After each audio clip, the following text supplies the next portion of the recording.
Hi, I'm Rachel, and this is my Am Reading video for Monday, September 12th, 2022.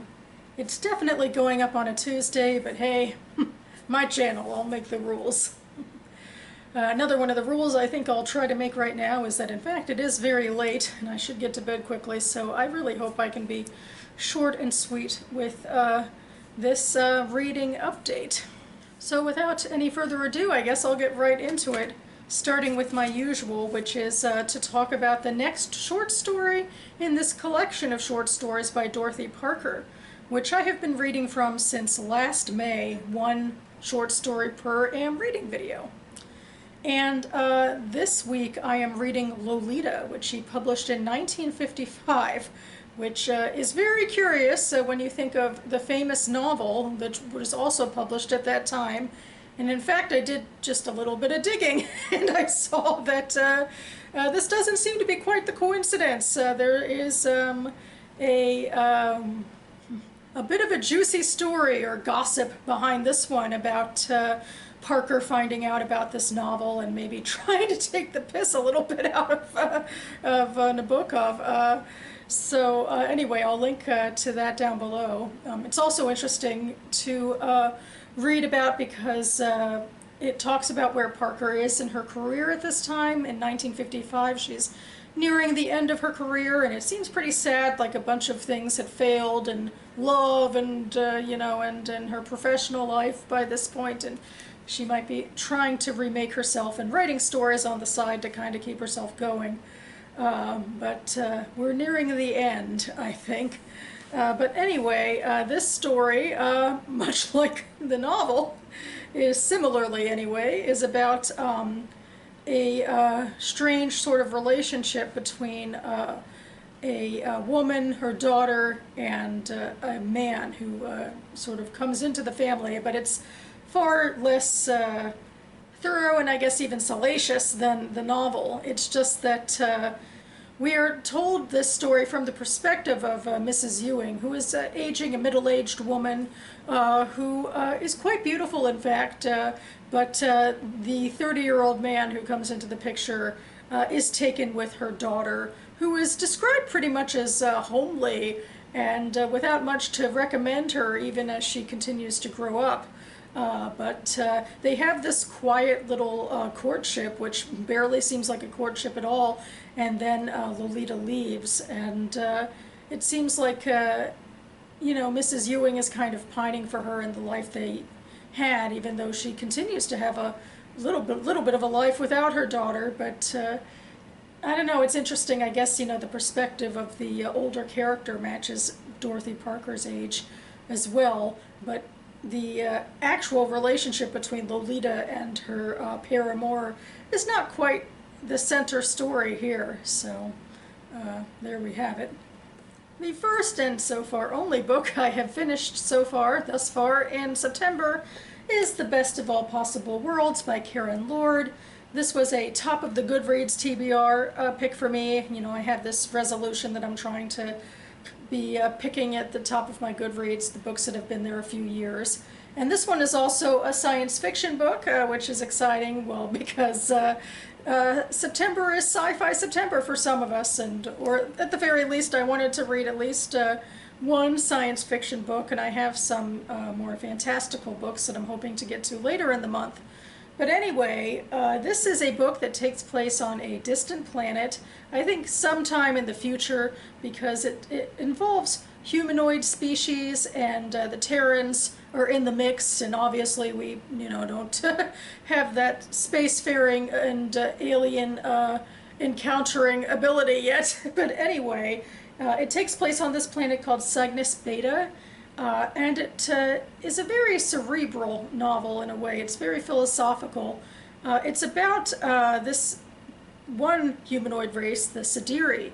They've been wiped out by this brutal genocide, which is only kind of vaguely described, but it's based off of the Indian Ocean disaster, tsunamis in December of 2004, which really devastated coastal communities and particularly wiped out a lot of women and children who were at home at the coast at the time, and the men were elsewhere working.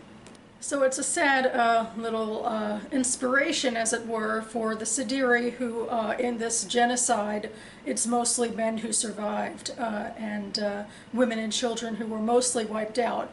And then it leads to this conundrum of the men wanting to, build up and maintain their culture.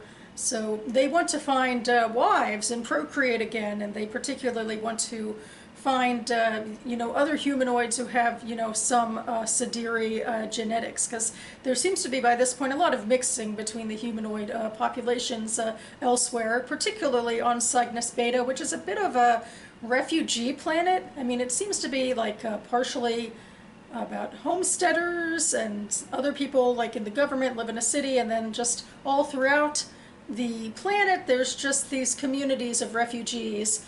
And so the Sadiri, they send this like delegation to Cygnus Beta to talk to the government to say, well, could we work together and like research and visit these refugee communities that have some Sadiri blood to see if maybe we could work out, an arrangement where they would want to marry us and, propagate our culture in line. So there's a little bit of, I guess, of a culture clash in a way, particularly with the idea of solely looking at people through a eugenics standpoint, I suppose. But anyway, the major characters are like the main delegation head, Chelkana, and then a low-level government official on Cygnus Beta called Grace de la Rua. The story is primarily told from her point of view, and it's primarily diary entries, and it's very flighty in a way, because it's just these like little vignettes, mostly as they visit these communities. So there's not a lot of connective tissue by way of plot, and I guess I've been having a little bit of trouble with this vignette style, and particularly since Grace is really, it's a diary, so she's really stuck in her head, and so she does have a lot going on. She has some family drama that crops up, and then she and Chelkana get in a relationship with each other as well, and it's, a very intriguing relationship because it's very much based on the philosophy of like culture, and then there's other stuff that dives into the fact that these humanoids, have empathetic and psionic abilities as well. It's sci-fi, we can throw a lot in here. So that gives them a deepening connection as they, overcome any biases of different cultures and really get to know each other. And it's kind of fascinating in that way, but I just didn't feel like there was enough for me to grasp onto by way of characters or even of culture, because it's just so fleeting. It's more of a philosophical exercise, I think, than I really like, or particularly now. I just have a lot going on in my own life, and I kind of I don't think I wanted something quite so cerebral that, couldn't grab me with characters that are more ready-made in a way, or a situation that I guess is a little less pie in the sky and really maybe talks about these issues in a more gritty way with, God help me, with some plot. Even I apparently want plot sometimes. It reminded me of reading The Telling by Ursula K. Le Guin, which I read last year, which is similarly cerebral, and I had trouble with it, but I do feel like I could grasp onto, I think the ideas and the characters were a little more solid for me, that were, I remember, I think I liked that book a little more than I liked this one. I mean, I kind of respect this book intellectually, but I can't say I really connected deeply with it, although I am a fan of the main character being named Grace, since that is my niece's name, so there's something. The next book I'm reading, I just started, but I'm hoping to make great progress with it this week, is The Sound of One Hand Clapping by Richard Flannagan. And this is a book I am reading for the BookTube Spin, which is a TBR game started by Rick McDonnell on BookTube. And every quarter he encourages people to make a list of 20 books that, however we want to fashion those lists, and then he'll spin a digital wheel and we have to read the number that he lands on. So this was the number I landed on in my last spin, which I will link down below. We are nearing the end of the third quarter of the year, so this is definitely when I wanted to get to reading it. I was a little wary. I read page 112 of this book for another TBR game, and I don't think I was head over heels. And but so far, I'm cautiously hopeful I guess I'm a little under 100 pages into it, and there's family drama. It takes place in Tasmania. It predominantly is following this broken family, this father and daughter who in the 50s, the mother, left them and like ran into a snowstorm and, added their lives and so forth. And the book jumps through time a bit between the 50s and so far the 80s, when the woman Sonia is going back to visit her father, who is this very cantankerous man who has a drinking problem and maybe, hinting to reasons why the mother might have left. This also gets into refugee culture. These people were from Slovenia, escaping World War II, coming to Tasmania from that, and basically to the wilds of Tasmania, I guess. So it's a culture shock and a bit of like a geographical sort of novel where the geography is a character kind of in its own right. So I think I'm kind of rambling a little. I guess I don't have too much to say about it yet. I'm just trying to get my bearings so far. I guess I wish I were a little more invested. I feel like, again, I'm always picking at writing style or something, or I don't know, maybe I'm just too distracted to fall head over heels with characters, but, I feel like this narrative is a bit too rambly in a way, and then the time jumping, it takes away from, a cohesive plot again, I suppose, but I think things are coming together, and I hope to be reporting back at the next damn reading video in a week's time about what I think about this book. And finally, a book I will only talk about just briefly right now. It is Empire of Pain by Patrick Radden Keefe, which is, as the subtitle says, the secret history of the Sackler dynasty. The Sackler family is a very rich family in the U.S., largely known for their philanthropic contributions, like there was an art museum in the Smithsonian named after them that I visited in the DC area before, and a bunch of other, institutions that they've, charitably given to, and that's how we know them. But this delves into how they got a large amount of their money, which is through the Oxycontin business. That in fact they put that drug on the market, which has become so devastating to communities because of how addictive the substance is. There's been a wave of deaths and other traumas about people becoming addicted to that drug. And so Keefe is delving deep into this family that is responsible for putting that drug on the market. But that's all I will say here right now, because I am reading this book for the BookTube Prize. The BookTube Prize, it was started by Robert at Barter Hordes, where he invited members of the literary Bookdernet community to come together to read the best in literary fiction, nonfiction, and translated fiction published the year before.